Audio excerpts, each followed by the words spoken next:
I'm very grateful to be here today, and I want to thank all the advocates and leaders who fought for the Pretrial Fairness Act in Illinois. I want to acknowledge in particular, of course, the Speaker, Speaker Welch, the President, President Harmon, our legislative allies, some of whom you've heard from, Representative Slaughter, Senator Sims, who cannot be with us, and of course my own Senator Robert Peters. I also want to acknowledge and thank a couple of county people who are here. State's Attorney Kim Foxx,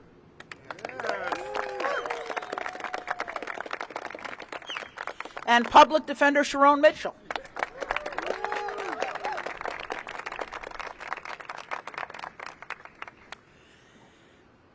Both of them have been staunch advocates of fairness in our criminal justice system, and I want to thank them for their good work. As many of you know, Kim has not chosen to seek re-election. We thank her for the difficult job that she's done for the last 6.5 years.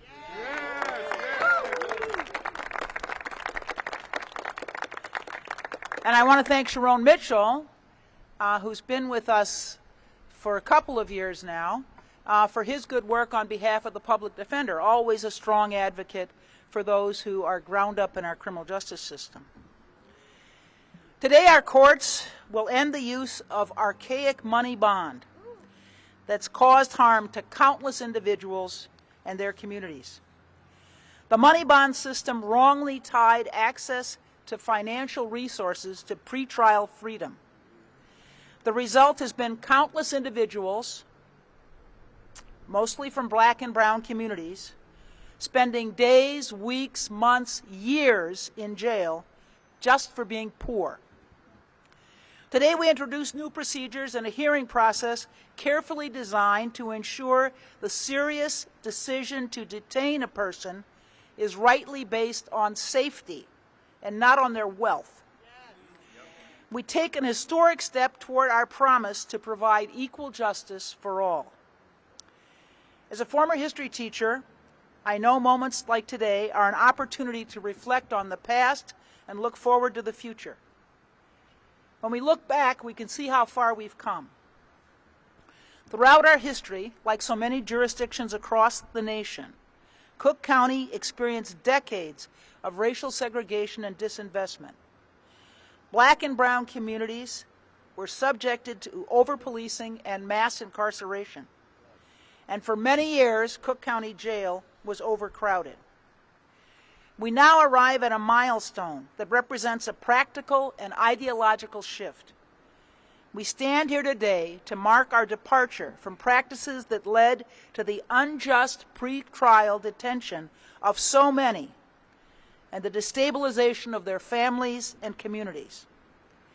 As we look forward, we're focused on effective, equitable, and sustainable solutions that address the root causes of crime and violence, not just now, but for future generations. Thank you. Today is a historic day in Illinois, and we stand, this coalition, on the right side of history. You've heard the remarks already that we have had a bail system here in Illinois that disenfranchise poor communities, and particularly poor communities of color. You've heard the rhetoric over the course of the last 2.5 years, oftentimes misinformation, disinformation, flat out lies.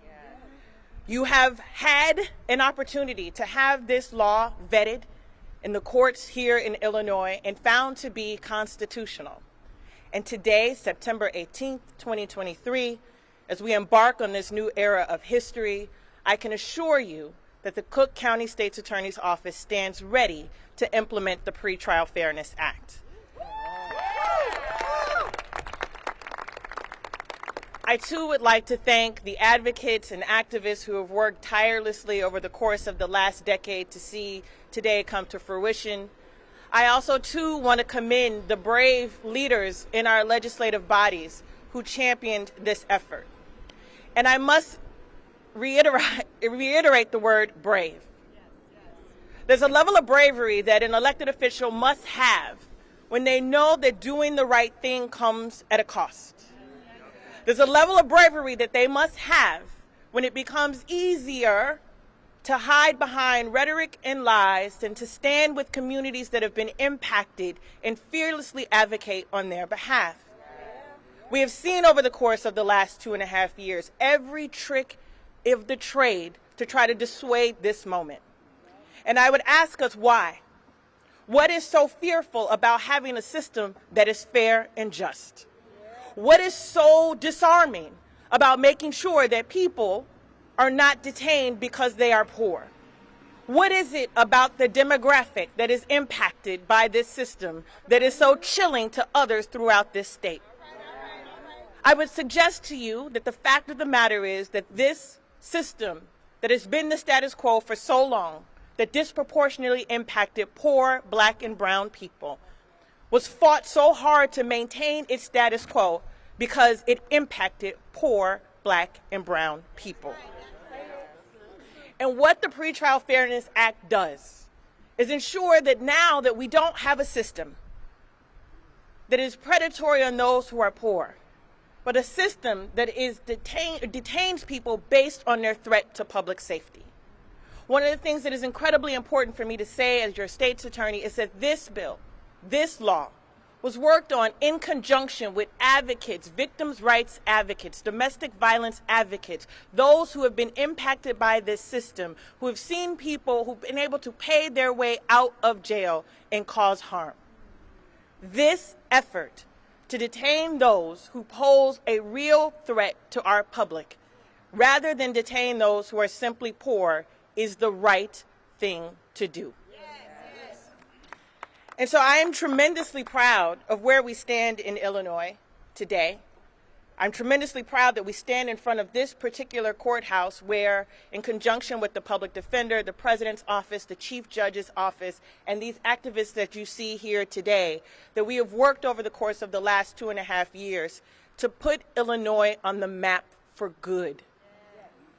There's a lot of stories that you have written about our criminal justice system here in Illinois. There's a lot of dark marks from the legacy and the history of John Burge, to Ronald Watts, to the Gray Lord scandals of the 80s, that this courthouse has seen a lot of harm. Today, we celebrate. We celebrate what is possible when we put our values and our bravery and our constituents first. I want to tell you once again that we stand ready with our partners here in Cook County to deliver on the promise of a fair and just criminal justice system. Thank you very much.